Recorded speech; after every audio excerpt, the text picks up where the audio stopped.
শামশেরগঞ্জে আবারও ফেন্সিডিল পাচারের চেষ্টা রুখল পুলিশ। মঙ্গলবার গভীর রাতে 400 বোতল ফেন্সিডিল সহ গ্রেফতার করা হয়েছে 3 যুবককে। ধৃতদের মধ্যে 2 জন মালদার কালিয়াচকের বাসিন্দা, একজনের বাড়ি সুতির বাহাগোলপুরে। শামশেরগঞ্জ থানার পুলিশ নতুন ডাকবাংলা জাতীয় সড়ক সংলগ্ন এলাকায় অভিযান চালিয়ে স্করপিও ধরে ফেলে এই পাচারকারীদের।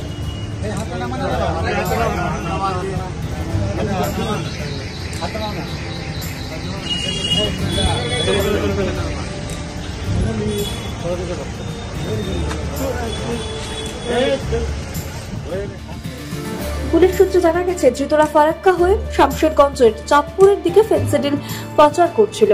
গোপন সূত্রে খবর পেয়ে ডাকবাংলা ট্রাফিক গার্ড অফিসের পাশ থেকে গাড়িটিকে আটক করে এবং প্রাথমিক তদন্তে জানা গেছে আরো বড় পাচার চক্রের জড়িত থাকার সম্ভাবনা রয়েছে এর সঙ্গে। ধৃতদের বুধবার বহরমপুরের বিশেষ আদালতে পেশ করা হয়েছে বলে খবর। নিউজ 17 বাংলা।